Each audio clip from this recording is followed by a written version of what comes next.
नमस्कार. आज मुंबई येथे धनगर समाजाचं एसटी प्रवर्गातून आरक्षण मिळावं ही मुख्य मागणी.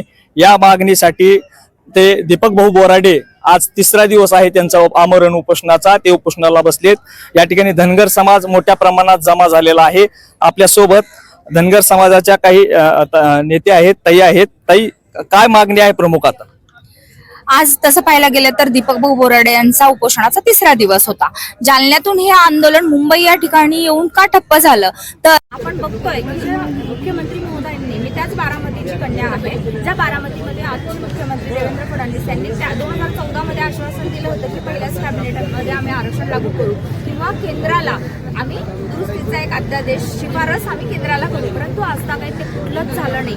2015 साली त्यांनी TISSचा रिपोर्ट धनगर समाजाच्या माथी मारला, वेळ काढून धोरण राबवलं गेलं आणि त्यानंतर तो सुद्धा आमच्या पुढे आलेला नाहीये. त्याच्यानंतर ज्यावेळेस मुख्यमंत्री एकनाथ शिंदे होते त्यांनी शिंदे समिती नेमली, परंतु तेही काहीच पुढे आलेलं नाहीये. त्यामुळे प्रश्न मार्गी लागणार कसा, ह्याच्यावर एकतर धनगर समाज पण एका या मुद्द्यावर येऊन ठेपलेला आहे. एकतर आज नाही तर आता कधी नाही, कारण केंद्रात आणि राज्यात यांचं सरकार आहे. पंतप्रधान मोदीजींनी सुद्धा बारामती आणि सोलापूरमध्ये येऊन आश्वासन दिलं होतं की धनगर समाजाला अनुसूचित जमातीचं किंवा आम्ही आरक्षण लागू करू, परंतु ते काहीच झालेलं नाहीये. त्यामुळे माझी सरकारला हीच विनंती राहील आणि हा इशारा पण असा समजावा सरकारने की त्वरित आमच्या मागण्या पूर्ण कराव्यात. आणि दीपक भाऊ बोराडे यांचं हे उपोषण या ठिकाणी एक मुक्तीसंग्राम म्हणून चालू आहे. हे मुक्तीसंग्राम बंद होणार नाहीये आणि उद्याची परमिशन पोलिसांनी नाकारली होती, परंतु उद्या गुढीपाडवा आहे, मराठी नूतन वर्षाचे आम्ही एकीकडे शुभेच्छा देऊ, पण जर सरकारने लवकर आमचा हा प्रश्न मार्गी लावावा, नाहीतर आम्ही काळ्या गुड्या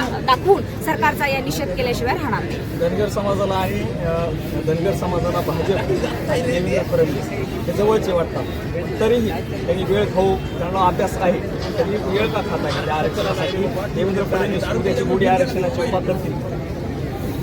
खरं तर अपेक्षा तीच होती इतके दिवस, परंतु मुख्यमंत्री महोदयांनी जालन्यामध्ये सुद्धा 15 दिवसात आम्ही ॲडव्होकेट जनरलशी चर्चा करून निर्णय घेऊ असं तिथेही आश्वासन दिलं होतं, परंतु काहीच झालं नाही. आपण बघतोय. त्यामुळे आज मुंबईत पण तोच विषय झाला. परवा जी बैठक झाली मुख्यमंत्री महोदयांबरोबर, तेव्हाही मी तेच वक्तव्य ऐकलं की ॲडव्होकेट जनरल बरोबर, महाधिवक्त्यांबरोबर आम्ही चर्चा करून निर्णय घेऊ किंवा पुढचा मार्ग हे करू, परंतु कुठल्याही पॉझिटिव्ह पावलं उचलली जावीत असं आम्हाला वाटतं. खरं तर आता अधिवेशन चालू आहे. आज खरं तर लक्षवेधी होणं गरजेचं होतं धनगर आरक्षण मुद्द्यावर, परंतु लक्षवेधी त्या पद्धतीने होत नाहीये ज्या पद्धतीने व्हायला हवी आणि सरकारने याच्यावर ठोस भूमिका घेतली पाहिजे. कारण की 1956च्या लोकसभा बिल प्रमाणे दुरुस्तीचा अध्यादेश करणं हे सरकारचं कर्तव्य आहे आणि ते त्यांनी केलं पाहिजे आणि केंद्राने त्याचं अंमलबजावणी करावं. या आहेत धनगर समाजाच्या रणरागिणी. यांनी आमच्या आरक्षणाचा मुद्दा नाही सोडवल्यास आणि आमचं आरक्षण मोडखळीच काढल्यास आम्ही काळ्या गुड्या उभा करू, असं या ठिकाणी त्यांनी पोलीस प्रशासन आणि सरकारला या ठिकाणी